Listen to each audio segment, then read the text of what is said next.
कथा ऐसी सुनाते हैं, दो ब्रज की भोली भाली माताएं थीं, यमुना जी के तट पे यमुना जल भरवे गईं, और जैसी यमुना जल भर के जा रही थी वापस, इतने में ही एक महात्मा आए। तो एक सखी ने दूसरी से कही, एरी देखियो ये महात्मा जा रहे हैं, मैंने सुनी है महात्मान के झोला में भगवान बैठे, सांची के भगवान। तो दूसरी बोली रुक जा अभी देख लें। बोले कैसे देखेंगे, महात्मा दिखावे ना है। तो दोनों खड़ी खड़ी आपस में बात कर रही। इतने में ही महात्मा अपना झोला रख के वस्त्र आदि उतार के यमुना जल स्नान करने के लिए जैसी गए, तो सखी बोली अरे चल महात्मा तो स्नान कर रहा हो, या कि ठाकुर जी को देख के हमें कैसे हैं। और दौड़ करके दोनों गई, और जैसी झोला खोल करके भीतर से निकालो तो एक डिब्बा निकलो, और डिब्बा जैसे ही खोलो तो वहां में लड्डू गोपाल बैठे, ऐसे जैसे लड्डू गोपाल हूं मैं। इतनी भोली वो सखी बोली अरे बहन देखियो तो, या निष्ठुर बाबा ने नेक से डिब्बा में ठाकुर जी बंद कर दिए। ठाकुर जी के हाथ पाम टेढ़े मेढ़े है गए जी, हाथ ऐसो है गो, पाम ऐसे पीछे को है गए। हमने तो खड़े खड़े ठाकुर जी देखे हैं, लेकिन या बाबा ने ऐसे डिब्बा में बंद किए, ठाकुर जी के हाथ पाम टेढ़े है गए। अरे तेरे पास मक्खन धरो है ना, निकाल के दे, मैं ठाकुर जी की मालिश कर दूं। और मक्खन लेकर के ठाकुर जी के ऐसे, लड्डू गोपाल ठाकुर जी के हाथ सीधे कर रही है। अरे ठाकुर जी हाथ अकड़ गए आपके, सीधे कर लो। अरे लाल जी सीधे कर लो, पाम सीधे कर लो, मालिश कर रही है। अब उसके अंदर ये भावना नहीं है कि ठाकुर जी जड़ हैं, उसके अंदर ये भावना नहीं है कि ठाकुर जी अष्ट धातु के हैं, कि पीतल के हैं, कि सोने के हैं, कि चांदी के। उसके लिए ये भावना है ठाकुर जी चैतन्य हैं। जिस भाव से वो ठाकुर जी के हाथ और पैरों में मक्खन लगा रही थी, ठाकुर जी के हाथ पांव दोनों सीधे हो गए और ठाकुर जी लड्डू गोपाल खड़े हो गए। और जैसे ही लड्डू गोपाल खड़े भये, देखिए अब बढ़िया लग रहे हैं ना, खड़े है गए। इतने में ही बाबा स्नान करके उन्होंने अपने झोला की ओर देखा और चिल्लाए, महाराज अरे रुको, क्या कर रही हो, क्या निकाल रही हो। दोनों तुरंत ठाकुर जी को धर के वहां से भाज गए। बाबा ने करके आए, देखा झोला पूरा बिखरा पड़ा, सब सामान बाहर निकले। ठाकुर जी का डिब्बा आधा खुला पड़ा है और धरा है। बाबा ने धीरे धीरे सब सामान धरे। ठाकुर जी का डिब्बा उठा के जैसे बंद करने लगे, वो बंद ही नहीं हुए। महात्मा बोले क्या हो गया, क्या धरा अंदर। जैसे खोल के देखा तो लड्डू गोपाल जिनकी 40 वर्षों से सेवा कर रहे, वो खड़े खड़े हैं, हाथ उसी दे गए, पाम उसी दे गए, ठाकुर जी खड़े हैं।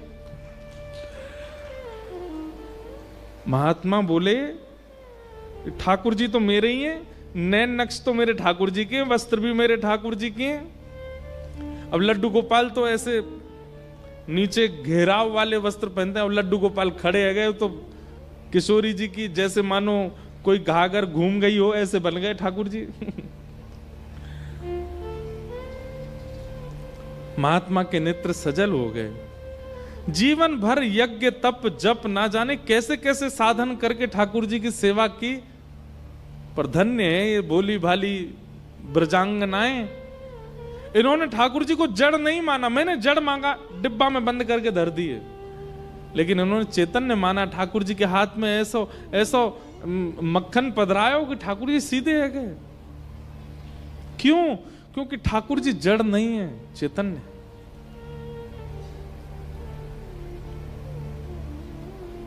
उनके प्रति जड़ की भावना यदि आप रखेंगे तो फिर ठाकुर जी भी जड़वत व्यवहार ही करेंगे। जड़ नहीं, वो चैतन्य है। सबसे पहला ठाकुर जी सत्य हैं, दूसरी ठाकुर जी चैतन्य हैं, और तीसरा यदि सत्य और चैतन्य इन दो रूपों को भली भांति आपने ठाकुर जी का मान लिया तो तीसरा रूप आपको नहीं देखना, ठाकुर जी दिखाएंगे। और तीसरा रूप क्या है? आनंद। तीसरा रूप है ठाकुर जी का आनंद।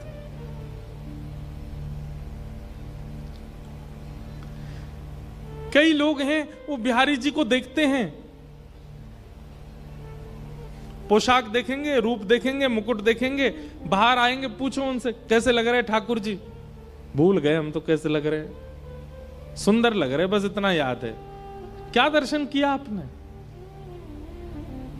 आपको पता है ठाकुर जी का श्रृंगार, नित्य का श्रृंगार एक संकेत है, और उस संकेत को समझे कोई। जैसे एक निकुंज की बात बता रहे हैं, जिनको समझ आए वही समझिए, जिन है सके कई इनको नहीं समझ आए। ठाकुर जी का श्रृंगार संकेत है, और किसको संकेत है? जो रस के उपासक हमारे ब्रज के लोग हैं उनको ठाकुर जी संकेत करते हैं। जैसे मान लो आज ठाकुर जी ने नीली पोशाक पहनी, और नीली पोशाक के ऊपर ठाकुर जी ने गुलाबी मालाएं धारण की, सिर पर श्वेत पाग धारण की, श्वेत पगड़ी पहनी, और उस पर स्वर्ण का सिरपेच धारण किया, आदि आदि ये श्रृंगार। थोड़ा सा संकेत समझ लो। तो इससे अब ठाकुर जी संकेत क्या कर रहे हैं? बोले आज मैं कहां हूं? तो नीली पोशाक से ठाकुर जी बता रहे हैं हम सरोवर के तट पर हैं, किसी सरोवर के पास हैं वृंदावन में। उसके ऊपर गुलाब की माला पहन के ठाकुर जी संकेत कर रहे हैं वह सरोवर पर हैं जहां गुलाब खिले हैं, जहां कमल खिले हैं, जहां गुलाब के वृक्ष हों, उस सरोवर पर हैं। फिर दूसरा संकेत क्या करें? श्वेत पाग पहनी है, श्वेत पगड़ी पहनी है। तो श्वेत पगड़ी से ठाकुर जी ये संकेत कर रहे हैं दिन में नहीं है, रात्रि में जब चंद्रमा प्रकट होगा तब है वहां पे। उस पे स्वर्ण के स्वर पे सिरपेच आदि बांध करके, स्वर्ण का वर्ण कैसा होता है? अग्नि का सा वर्ण होता है, और अग्नि का जो वर्ण होता है वो कभी कभी ध्रुव तारा का होता है। ध्रुव तारा केवल दिन में ब्रह्म मुहूर्त में दिखाई देता है, बाकी के तारे आपको श्वेत दिखाई देंगे, लेकिन ध्रुव तारा जो होता है वो गोल्डन कलर का चमकता है। तो मानो ठाकुर जी स्वर्ण सिर पर श्वेत पाग पहन करके, सिरपेच धारण करके ये संकेत कर रहे हैं कि हम सरोवर के तट पर होंगे जहां कमल खिले हों, ऐसे सरोवर के तट पर होंगे। और जब चंद्रमा आकाश में होंगे, और वो चंद्रमा भी कब आकाश में हो? जब ध्रुव तारा निकला होगा तब हम वहां होंगे। ये संकेत है, अब कोई नहीं पहचान पाता इस संकेत को। किशोरी जी पहचान जाती हैं, ललिता आदि सखियां पहचान जाती हैं, ठाकुर जी के सखा पहचान जाते हैं, और वो निकुंज में पहुंच जाते हैं। आप दर्शन क्या करते हैं ठाकुर जी का? केवल श्रृंगार देख के आ जाते हैं, संकेत समझ ही नहीं पाते ठाकुर जी क्या कहना चाह रहे हैं, ठाकुर जी क्या निवेदन करना चाह रहे हैं। हर दिन का हमारे ब्रजमंडल में श्रृंगार एक संकेत है ठाकुर जी का। वो कब पता चलेगा वो संकेत? जब ठाकुर जी का सत्य और चैतन्य, ये दो रूपों में हमने दर्शन किया हो, सत्य माना हो, चैतन्य का अनुभव किया हो, ठाकुर जी आनंद का अनुभव करा देंगे।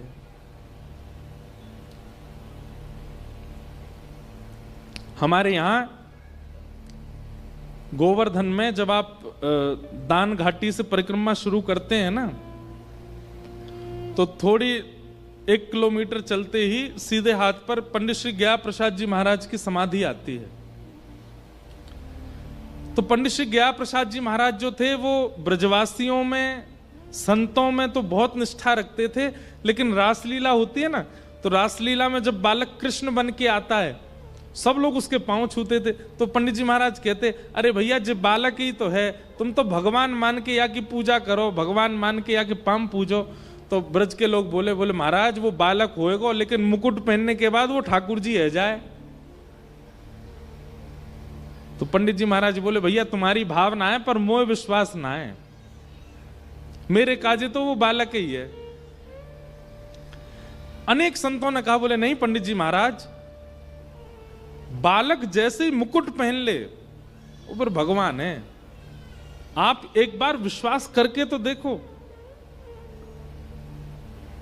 तो पंडित जी महाराज आज रासलीला में बैठे थे, पंडित श्री गया प्रसाद जी महाराज, और मंच पर जैसे ही ठाकुर जी आए, छोटे से बालक कृष्ण बनकर के आए, रासलीला कर रहे थे, नाच रहे थे।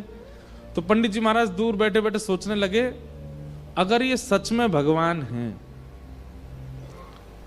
तो ये अमरूद लेंगे और अमरूद खा करके अपना झूठा अमरूद मेरे पास आके मेरे मुंह में अपने हाथ से खिलाएं तो मैं मान जाऊंगा ये भगवान है। पंडित जी महाराज बैठे थे, रासलीला चल रही थी और नाचते नाचते नाचते ऐसी दर्शनार्थियों में से कोई लोग सामग्री लाते हैं तो एक टेबल पे खूब सारे फल, मिष्ठान, गुलाब जामुन, रसगुल्ला सब ऐसे धरे थे। लोगों ने नृत्य करते करते जाने क्या आया आवेश, जो ठाकुर जी बालक बना था वो कूद करके नीचे गए और उसमें से फलों में से अमरूद निकाला और अमरूद निकाल करके खाया और खा करके इतनी जनता में पंडित जी महाराज को देखा और पंडित जी महाराज को देख के दौड़ करके गए और पंडित जी की गोद में कह के बोले, बाबा मुंह खोलो, लो अमरूद खाओ। पंडित जी महाराज ने जैसे ही इस लीला का अनुभव किया 3 दिन के लिए मूर्छा में चले गए। 3 दिन तक मूर्छा टूटी नहीं उनकी, विश्वास प्रगाढ़ हो गया। भैया हमको ठाकुर जी में, हमको साक्षात मंदिर के भगवान में ठाकुर जी का अनुभव नहीं होता, हम बालकों में क्या करेंगे? क्यों? क्योंकि सत्य और चैतन्य की भावना हमारे भीतर कम है। इसलिए मंदिर के ठाकुर जी हमको ठाकुर जी दिखते हैं, उनसे हम मांगते हैं, वो हमें दे देते हैं, हम चले जाते हैं, बस यहीं तक सीमित हैं हम। इससे अतीत आनंद हमको कभी अनुभव ही नहीं हुआ। उस दिन के बाद से पंडित श्री गया प्रसाद जी महाराज का नियम हो गया, रासलीला में कोई भी बालक मुकुट पहन के आता या कोई भी छोटा छोटा बालक तिलक कर ले, श्रृंगार कर ले, तो पंडित जी महाराज दंडवती करते, बोले ना जाने कौन से रूप में ठाकुर जी डोल रहे हैं भैया ब्रज में, सबको वंदन करते। सबसे पहला ठाकुर जी को सत्य मानो, दूसरा ठाकुर जी के प्रति चैतन्य की भावना रखो, सत्य और चैतन्य की भावना आप रखो, आनंद ठाकुर जी कराएंगे। यही है सच्चिदानंद रूपाय।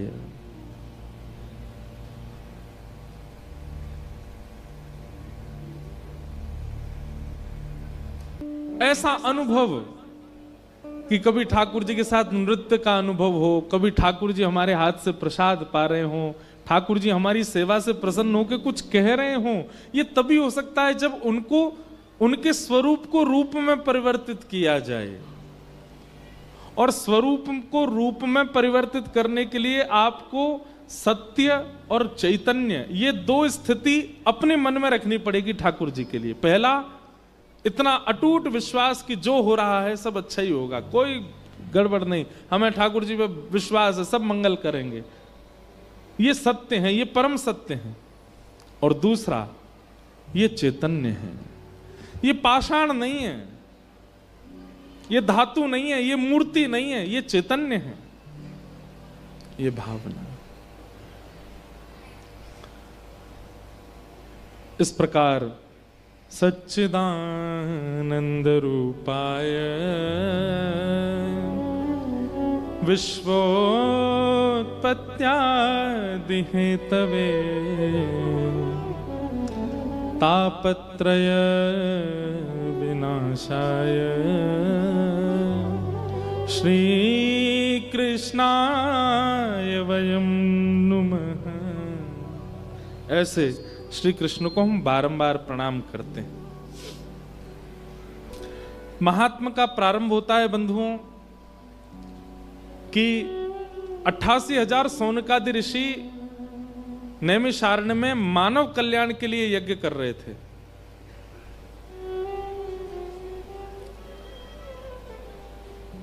लेकिन उन्हें मानव कल्याण का अनुभव हो नहीं रहा था, तभी वहां सूत जी का आगमन हुआ। तो 88,000 सौनकादि ऋषियों ने सूत जी से कहा कि हे सूत जी महाराज, इस घनघोर कलिकाल में मानव का कल्याण कैसे हो सकता है, कृपा कर उसका कोई मार्ग हमें बताएं। कालव्याल मुखग्रास त्रास निर्णास हेतवे श्रीमद्भागवतं शास्त्रम् कलौ कीरेण भाषितम्। बहुत ध्यान से सुनिएगा।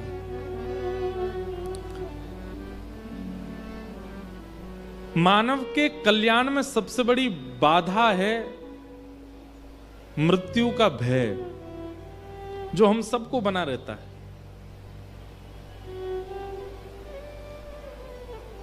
अभी इसी वक्त यदि एक तार ऊपर से टूट के नीचे गिरे तो जिस एरिया में गिरेगा वहां के सारे श्रोता उठ के भागेंगे, भली करंट ना हो, तार ही गिर जाए। परसों तरसों अमृतसर में कथा में छिपकली आ गई, सब रे श्रोता उछल गए महाराज, यहां से वहां उछल गए।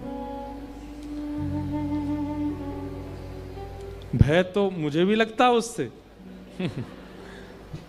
लेकिन मृत्यु का भय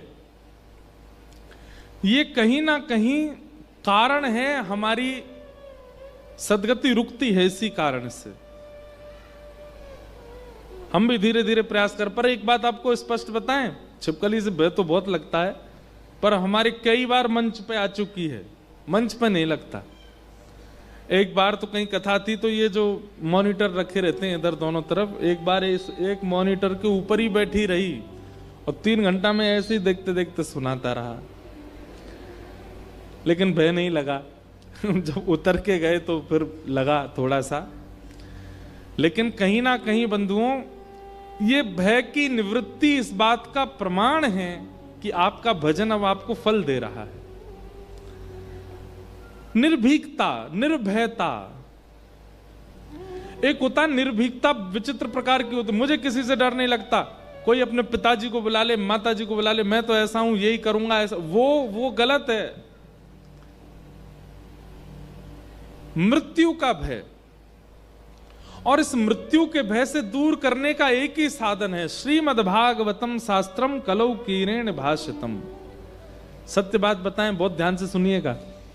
श्रीमद्भागवत कथा सुनने वाला, संकल्पित रूप से सुनने वाला व्यक्ति और जीवन में धारण करके सुनने वाले व्यक्ति को मृत्यु का भय नहीं होता, मृत्यु की प्रतीक्षा होती है। आप कहेंगे सुनने में बहुत अटपटी लग रही है महाराज जी बात, मृत्यु की प्रतीक्षा, हाँ, क्योंकि उसके लिए मृत्यु भयकारी नहीं है, उसके लिए मृत्यु उत्सव है। चलवा पिया के देश सजनी, चलवा पिया के देश। कई लोगों को हो सकता है ये बात थोड़ी अनुचित लगे, लेकिन ये बात बिल्कुल सत्य है कि भक्ति मार्ग में आ जाने वाले व्यक्ति को मृत्यु से भय नहीं होता, प्रतीक्षा होती है। क्यों? उसके लिए मृत्यु नहीं है, उसके लिए प्रियतम का बुलावा है। उसके लिए यह है कि हम सब पत्नी हैं ठाकुर जी की, हम सबका ब्याह हुआ है ठाकुर जी से, लेकिन ब्याह होने के बाद विदाई होती है, हमारी विदाई नहीं हुई, हम सबका गौना नहीं हुआ अभी तक, हम सब अपने मायके में हैं, मायके में रहते हैं, प्रियतम के लिए तिलक करते हैं, जप करते हैं, एकादशी करते हैं, सब करते हैं। परंतु विवाह का सौभाग्य तो तब माना जाए जब प्रियतम संग ले जाए। लेकिन अभी तक हमारे प्रियतम संग लेकर के नहीं गए। तब क्या होता है, गुरुजन आकर के कथा भागवत आदि श्रवण कराते हैं, तो श्रवण करा करके प्रियतम के प्रति और प्रगाढ़ प्रेम प्रकट हो जाता है, और वही प्रगाढ़ प्रेम प्रकट होकर के फिर प्रतीक्षा करता है गौना की। और मृत्यु ही गौना है। मृत्यु रहती है संसारी विषयी लोगों की, पर वैष्णव तो मृत्यु को उत्सव बना देता है। उसके लिए तो वो गौना है, उसके लिए तो वो ठाकुर जी का बुलावा है कि अब मैं नित्य साकेत, नित्य वैकुंठ, नित्य गोलोक में प्रवेश करूंगा। और हम तो ब्रजवासी हैं, ब्रजवासी इनको तो नियम है कि ब्रज में प्राण त्यागवे वारो ना तो स्वर्ग जावे, ना नरक जावे, ना वैकुंठ जावे। स्वर्ग वृंदावन में प्राण त्यागवे वारो तो निज वृंदावन को चलो जाए, निज वृंदावन में प्रवेश कर जाए। निज वृंदावन कैसा है? वहां भी बिहारी जी हैं, वहां भी राधा वल्लभ जी हैं, वहां भी राधा रमण जी हैं, पर जैसे अभी के वृंदावन में बिहारी जी स्थिर हैं, राधा वल्लभ जी स्थिर हैं, राधा रमण जी स्थिर हैं, पर निज वृंदावन में श्री राधा वल्लभ, राधा रमण, राधा दामोदर, गोविंद देव, मदन मोहन सबरे ठाकुर सचल हैं, चलते फिरते हैं। कहो तो आप दर्शन करने गए तो आप तो ही कह रहे हैं, अरे काले क्या आयो मेरे काज, चल खीर बनाए के लिए आइयो। ठाकुर जी ऐसे सचल हैं वहां पर, निज वृंदावन। तो वृंदावन में जन्म या वृंदावन में मृत्यु प्राप्त करने वाला निज वृंदावन की प्राप्ति करता है। उसके लिए मृत्यु भयकारी नहीं होती, उसके लिए तो मृत्यु गौना है, उसके लिए तो मृत्यु उत्सव है। और मृत्यु को उत्सव कौन बनाता है? भागवत। काल रूपी व्याल के मुख में ग्रास बन के हम सब बैठे हैं। समय वो कब अपना मुख बंद कर ले और कब हमारे प्राण निकल जाएं कोई पता नहीं है। मैं आज कथा सुना रहा हूं, कल की कथा सुना पाऊंगा मैं गारंटेड नहीं हूं। आप आज की कथा सुन रहे हो, कल की सुनोगे, आप भी मुझे कहीं लिख के नहीं दे सकते। क्या भरोसा है इस जिंदगी का, साथ देती नहीं ये किसी का। कई लोग डर गए होंगे, बोले पहले दिना से ही मृत्यु मृत्यु बात कर रहे, बताओ। लेकिन भैया कथा का मूल उद्देश्य यही है, मृत्यु का भय नहीं। राणा भेजा विष का प्याला, पीकर मीरा नाची रे, मैं तो शाम के रंग राची रे। मीराबाई को मृत्यु का भय नहीं था, इसलिए विष मार ही नहीं पाया। उनकी ननद उदाबाई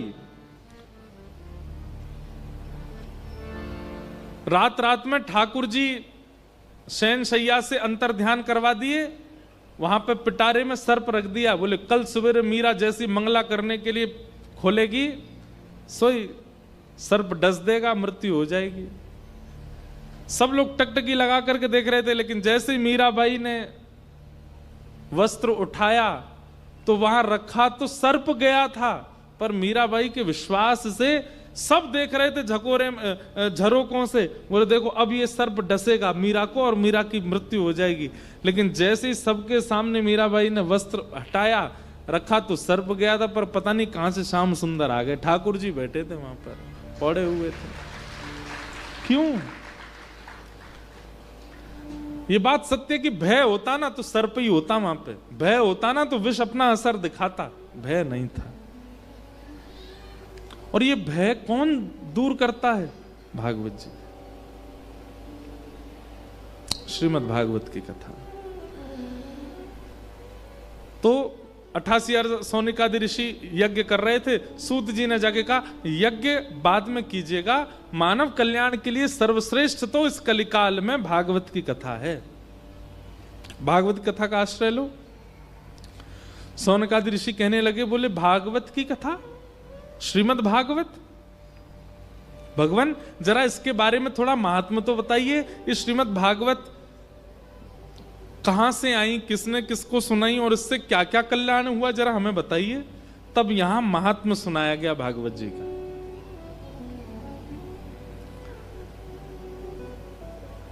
सबसे पहले भागवत की कथा सनक सनंदन सनातन सनत कुमारों ने नारद जी महाराज को सुनाई। सौनकादि ऋषियों ने प्रश्न किया, असंभव, ये हो ही नहीं सकता, नारद जी को तो श्राप लगा है, वो एक जगह टिक के बैठ ही नहीं सकते, और कथा सुनने के लिए तो 7 दिन बैठना पड़ता है। नारद जी ने ये कथा कैसे सुनी, कृपा करके हमें बताओ। तब बताया कि श्री नारद जी महाराज पृथ्वी की बहुत प्रशंसा सुन के पृथ्वी का दर्शन करने आए,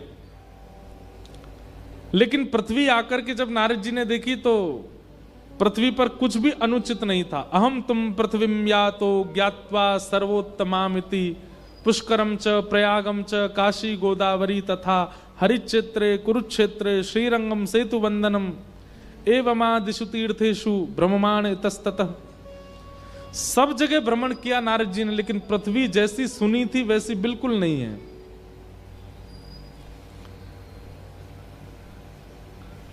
तब नारद जी महाराज सब जगह भ्रमण करते करते वृंदावन गए। और वृंदावन में एक आश्चर्य देखा नारद जी ने। कैसा आश्चर्य? एक परम सुंदरी युवती बैठी है और उसकी गोद में 2 वृद्ध लेटे हुए हैं।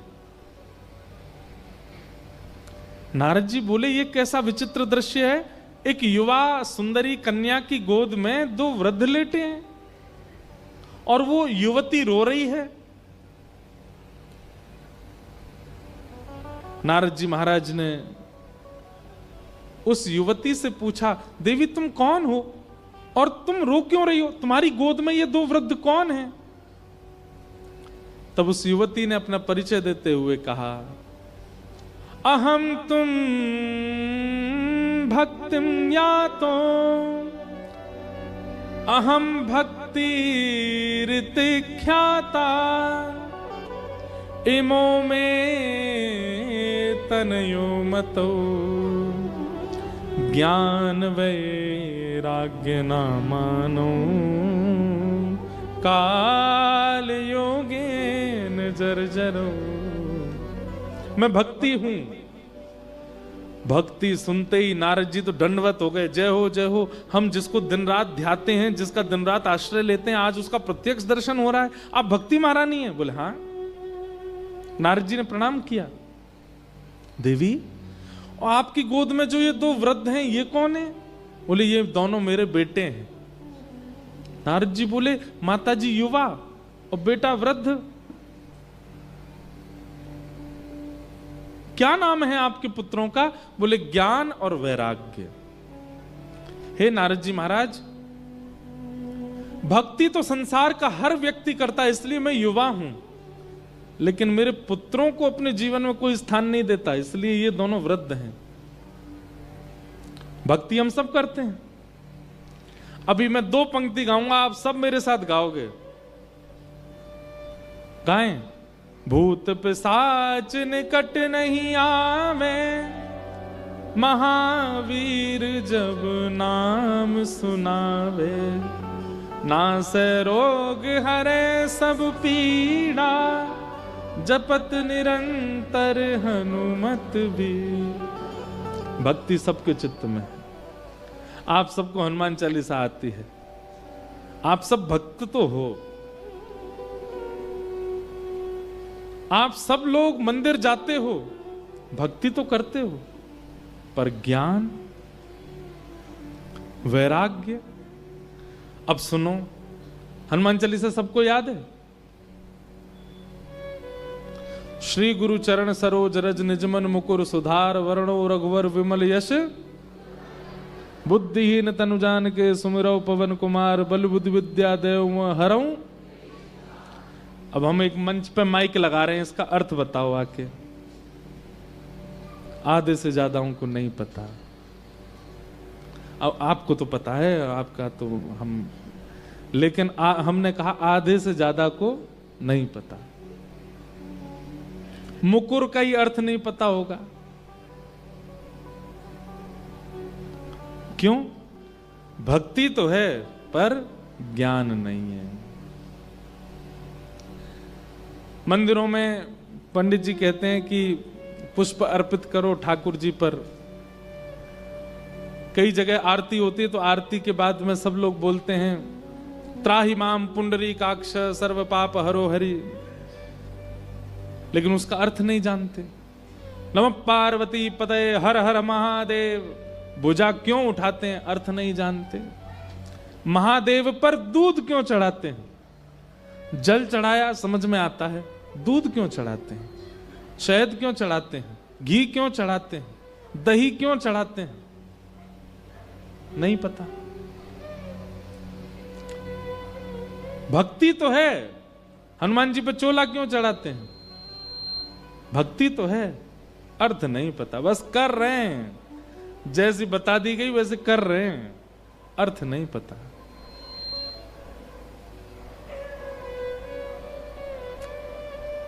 भक्ति तो है पर ज्ञान नहीं है। भक्ति तो है पर वैराग्य नहीं है।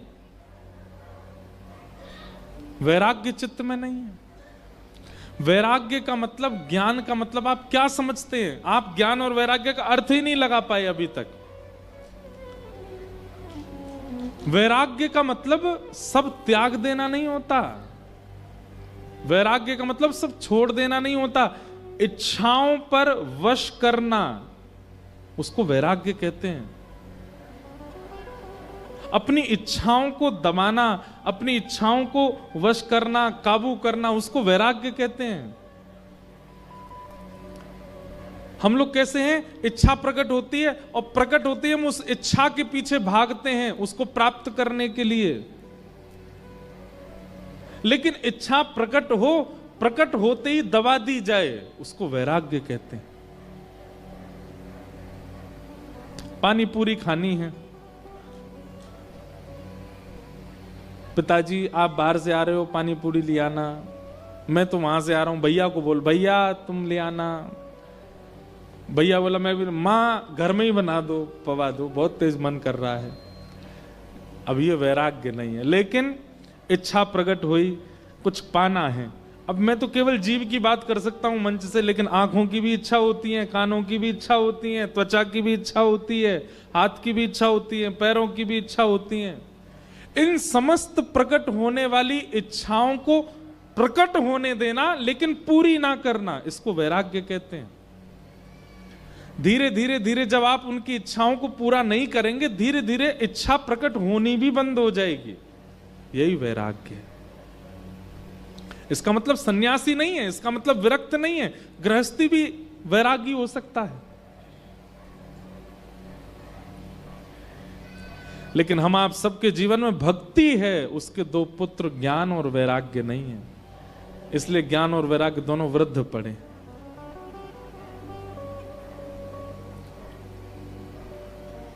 हमारे घर पे कोई आता है तो हम लोग उसके तिलक करते हैं। तिलक करने के बाद अक्षत लगाते हैं, चावल लगाते हैं। क्यों लगाते हैं नहीं पता, बस लगाते हैं क्योंकि कह रखी है बड़े उन्होंने लगाओ।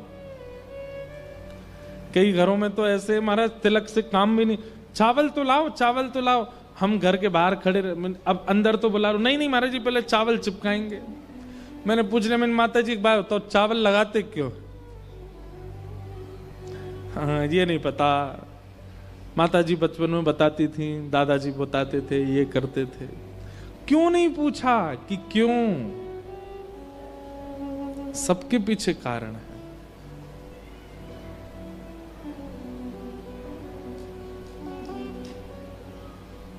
ज्ञान और वैराग्य, ये भक्ति के दो पुत्र हैं। आप भजन करते हैं, भक्ति करते हैं, लेकिन उसके पुत्रों को आश्रय नहीं देते। बिना पुत्र के किसी मां को सम्मान मिले ऐसी मां कोई नहीं है संसार में। हर मां को प्रसन्न करना हो तो उसके पुत्रों को प्रसन्न रखो। हम लोग नाम जप तो करते हैं, मंदिर तो जाते हैं, स्तुतियों का पाठ तो करते हैं, भक्ति तो करते हैं, एकादशी तो करते हैं, लेकिन भक्ति के पुत्र ज्ञान और वैराग्य के लिए हमारे चित्त में स्थान नहीं है। इसलिए भक्ति होते हुए भी हम प्रसन्न नहीं रहते। भक्ति महारानी कहने लगी, हे नारद जी मेरे पुत्र दोनों वृद्ध हो गए हैं, अब मुझे तो प्रसन्नता है नहीं। विदेशम गम्यते मया, यदि मेरे बालक दोनों स्वस्थ नहीं हुए तो मैं विदेश चली जाऊंगी।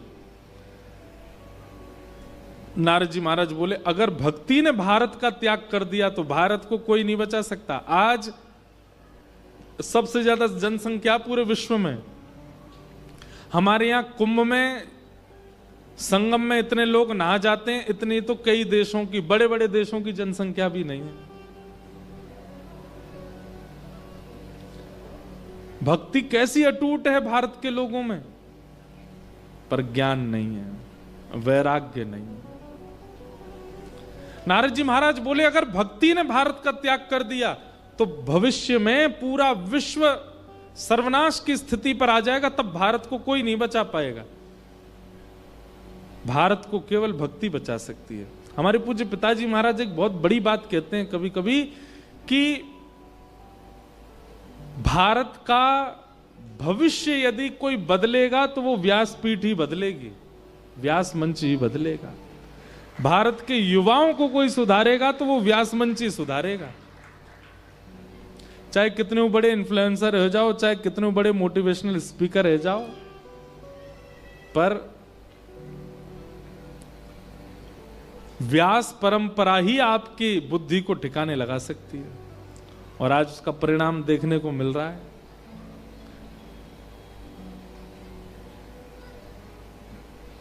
पहले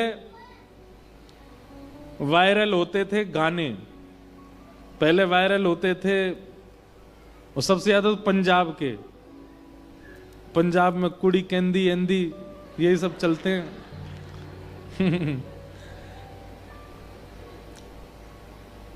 पंजाबी बहुत अच्छी लगती है मुझे, हर शब्द के पीछे दी लगा दो तो आधी पंजाबी तो निकल ही जाती है। सबसे ज्यादा वायरल, पर आजकल वायरल हो रहे हैं हमारे प्रेमानंद जी महाराज, आजकल वायरल होती हैं उनके भाव, आजकल वायरल होती हैं व्यास मंच की कथा परंपरा के भाव। बड़े बड़े लोग उसी से ही अपने जीवन को सुधार रहे हैं। भारत का, युवाओं का जीवन बदलेगी व्यासपीठ। और व्यासपीठ कैसे बदल सकती? क्योंकि यहां से भक्ति कही जाती है। भक्ति यदि उस समय नारद जी ने नहीं रोकी होती तो आज भारत की स्थिति कैसी होती?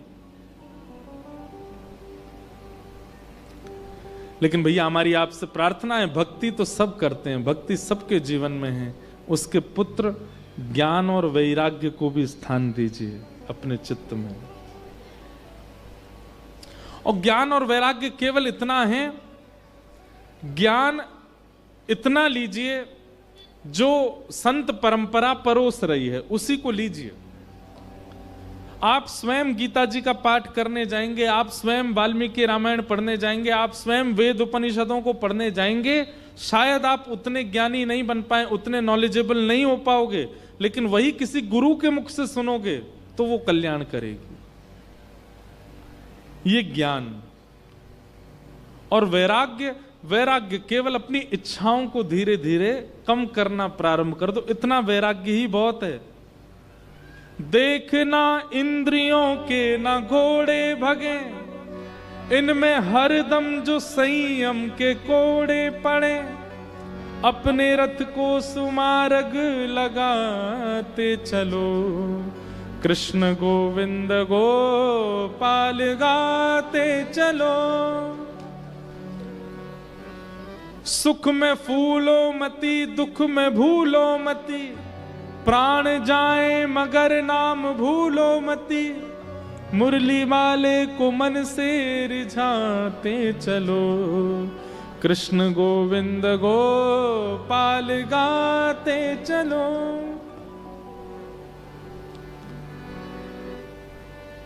इतना ज्ञान बहुत है और इतना वैराग्य बहुत है आपके जीवन को शुद्ध करने के लिए। ज्ञान कितना कि ऋषियों की वाणी, संत जनों की वाणी नित्य सुना करो, और वैराग्य कितना कि इच्छा मन में प्रकट होती है, प्रयास करो उस इच्छा को पूरी ना किया जाए, इतना वैराग्य करो। बस उसी से ही आपका जीवन आप अपने आप देखेंगे कि संभलने लग जाएगा। नारद जी महाराज बोले, देवी तुम्हारे पुत्रों को युवा करने के लिए कुछ तो करना पड़ेगा। ऐसा कौन सी योजना है जिससे ज्ञान और वैराग्य दोनों युवा हो जाएं? बोले, जिस योजना में जाकर के हर जीवात्मा के चित्त में ज्ञान वैराग्य की स्थिति हो जाए, उसी से ये दोनों युवा होंगे। तब नारद जी महाराज ने अनेक संतों से पूछा पर कोई नहीं बता पाया।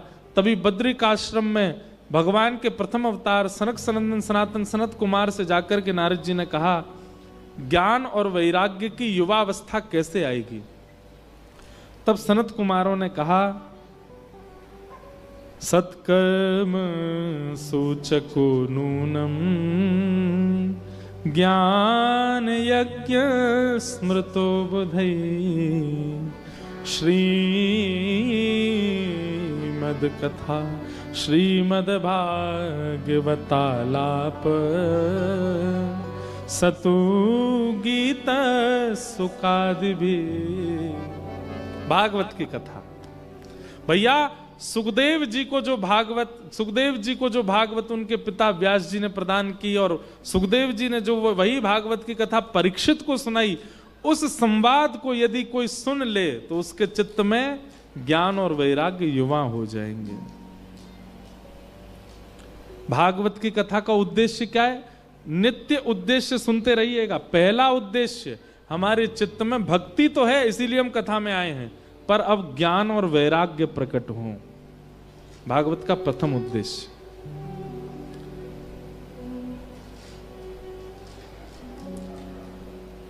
अच्छा, ज्ञानी और वैरागी आप हो गए हो, इसका लक्षण क्या है? इसका पहला लक्षण, आप कम बोलने लगोगे। कथा सुनने के बाद में अपने आसपास के मित्र जो कथा में आ रहे हैं इनको देखिएगा, ये जितने पहले बोलते थे उतने बाद में भी बोल रहे हैं, तो इन्होंने कथा सुनी नहीं है। थोड़ा मौन रहने की इच्छा होने लगेगी। ये कथा का पहला प्रमाण है। कथा का दूसरा प्रमाण क्या है? कथा सुनने का, कि आपने कथा सुनी है। दूसरा प्रमाण यह है, जीवन में चाहे जितनी भयावह स्थिति आ जाए आप भयभीत नहीं होगे। ये कथा सुनने का दूसरा प्रमाण है। कथा सुनने वाले व्यक्ति का तीसरा प्रमाण क्या है? जीवन की भयावह से भयावह स्थिति आ जाएगी और आप असमंजस में नहीं जाओगे। असमंजस मतलब ये करें ये नहीं करें, क्या करें क्या नहीं करें, ऐसा सुना था ऐसा करना चाहिए, कभी किसी से पूछ, कभी इनसे पूछ, कभी उनसे पूछ, कभी कहीं जा, कभी कहीं नारियल बांधो, कभी ये करो। कथा सुनने वाले व्यक्ति के जीवन में कैसी भी स्थिति आ जाए, वो एक बार बस नेत्र बंद करके अपने इष्ट का स्मरण करेगा, ठाकुर जी का स्मरण करेगा। उसके बाद जो निर्णय लेगा उस पर उसको खुद को इतना भरोसा होगा कि ये निर्णय सही ही होगा। कथा सुनने वाले व्यक्ति का निर्णयात्मक बुद्धि, निर्णयात्मक स्वभाव हो जाता है। वो निर्णय जो लेता है वो सही ही लेता है। कई लोग होते हैं वो हमेशा कंफ्यूजन में ही रहते हैं, क्या करें क्या नहीं करें, वहां जाएं नहीं जाएं, ये पहने नहीं पहने, ये खाएं नहीं खाएं, इसमें भी। लेकिन कथा श्रवण करने वाले व्यक्ति को निर्णयात्मिका बुद्धि मिल जाती है। वो निर्णय लेता है और वो ऐसा निर्णय लेता है जो सबके हित में होता है। अपने हित की बात नहीं करेगा। वो तो जिद होती है जो अपने हित की बात होती है। नहीं नहीं मैं तो यही खाऊंगा, महाराज जी कह के गए थे कथा सुनने के बाद में निर्णय लेने वाली बुद्धि हो जाती है, मुझे तो छोले कुलचे ही खाने हैं। ये तो जिद है। निर्णयात्मिका बुद्धि मतलब सब संभल जाएंगे उससे, वो निर्णयात्मिका बुद्धि। तो कथा सुनने वाले के ये तीन लक्षण यदि दिखें 7वें दिन आपके मित्रों में, आपके परिवार के लोगों में, तो समझियो इनने कथा सुनी। लेकिन ना तो बोलना बंद हुआ, ना भय कम हुआ और ना निर्णयात्मिका बुद्धि आई, तो फिर उनको और कथा सुनवाओ। कथा नहीं सुने, टाइम पास करके आए कथा में।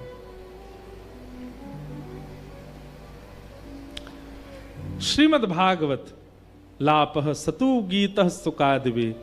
तब नारद जी महाराज ने कहा, भक्ति महारानी बहुत दुखी हैं, उनके पुत्रों के उद्धार के लिए कोई भागवत की कथा कैसे करानी चाहिए, कृपा कर मुझे बताओ। भागवत की कथा कैसी होनी चाहिए, सारा यहां वर्णन किया गया। बोले जैसे एक पुत्री का ब्याह पिता खूब आनंद से करता है, उतना ही आनंद उतने ही उत्साह से भागवत की कथा होनी चाहिए। जितने श्रोता हैं सबके बैठने की उचित व्यवस्था, सबको कथा श्रवण के बाद थोड़े अल्प स्वल्प आहार की व्यवस्था होनी चाहिए। वर्णम पंच विप्राणाम, 5 ब्राह्मण बैठकर के भागवत जी का पाठ करें। व्यास मंच पर बैठे हुए व्यास जी के प्रति गुरु भाव रखें। कथा के बीच में प्रमाद ना करें। प्रमाद किसे कहते हैं? बहुत सारी चीजें होती हैं प्रमाद मतलब उठना, आसन बदलना, उवासियां लेना, पलकें झपक के सो जाना आदि आदि। अब तो कुछ सोता तो नहीं है खैर कथा में अब, लेकिन प्रमाद नहीं करना चाहिए। नामदेव जी महाराज कहते हैं, महाराष्ट्र में हुए श्री नामदेव जी महाराज, वे कहते हैं सत्संग में प्रमाद करने वाले एक व्यक्ति का पूर्व का जितना भजन है सब शून्य हो जाता है। इसलिए सत्संग में प्रमाद नहीं करना चाहिए कभी भी। व्यास जी जैसे मंच पर बैठते हैं, कथा की विश्राम आरती तक एक ही आसन में रहते हैं, एक ही अवस्था में रहते हैं और पूरा कंसंट्रेशन कथा में ही रखते हैं। ऐसे श्रोताओं को भी होना चाहिए। यदि इसके अलावा वो प्रमादी हो जाते हैं तो उनके जीवन का भजन नष्ट होता है। इस प्रकार पूरे सब नियम बताए गए। नारद जी महाराज बोले, भगवान अब मैं व्यास कहां ढूंढने जाऊंगा, आप ही कथा सुना दीजिए। जब आप ही सारी योजना बना रहे हैं तो कथा भी आप ही सुना दो।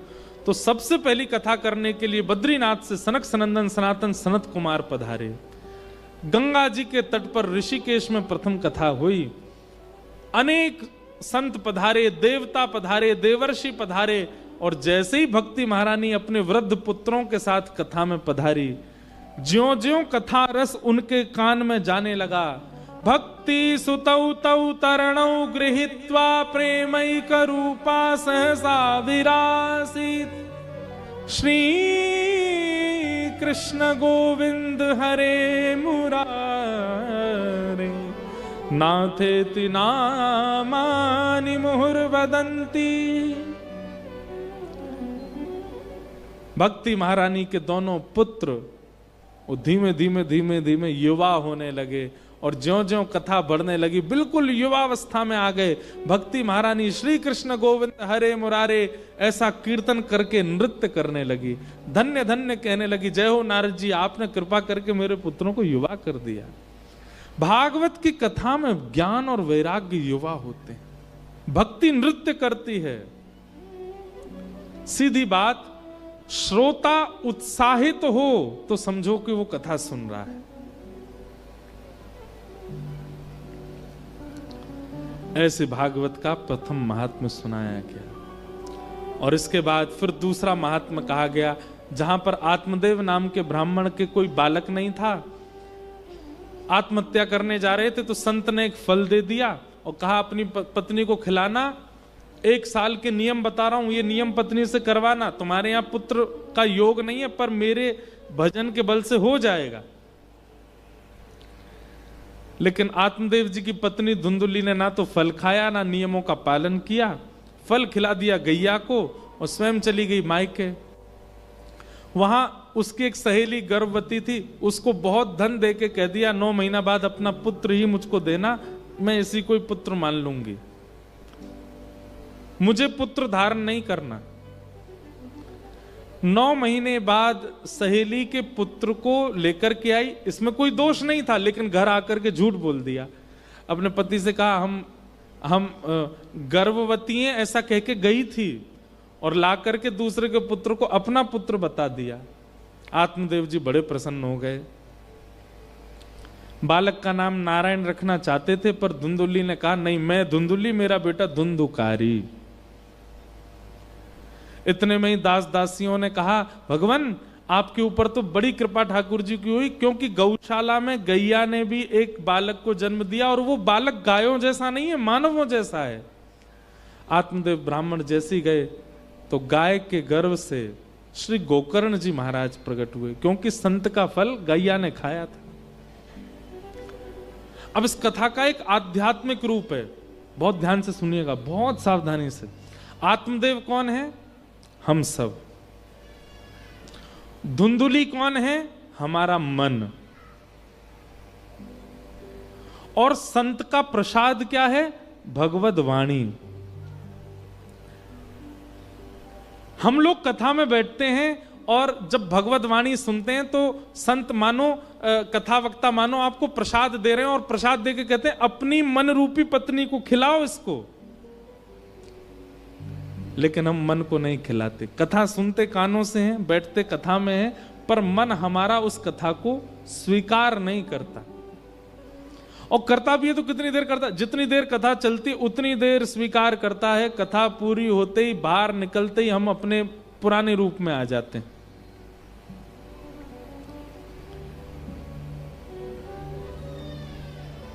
मन रूपी पत्नी को हम भगवद वाणी नहीं देते, इसीलिए कुल में, हमारे जीवन में गोकर्ण का जन्म नहीं होता। गोकर्ण का जन्म हुआ गैया से। धीरे धीरे दोनों बालक बड़े हुए। धुंधुकारी महान दुष्ट हुआ। धुंधुकारी की दुष्टता से आत्मदेव बड़े परेशान हो गए। मां ने तो प्राण त्याग दिए, आत्मदेव घर छोड़ के चले गए। धुंधुकारी वैश्यागमन आदि करता था, चोरी चकारी आदि बहुत सब गलत काम करने लगा। मृत्यु के बाद प्रेत बन गया। गोकर्ण जी को पता चला कि मेरा भाई प्रेत बन गया है, तो उसके नाम से गया जी में श्राद्ध किया, लेकिन फिर भी वो प्रेत योनि से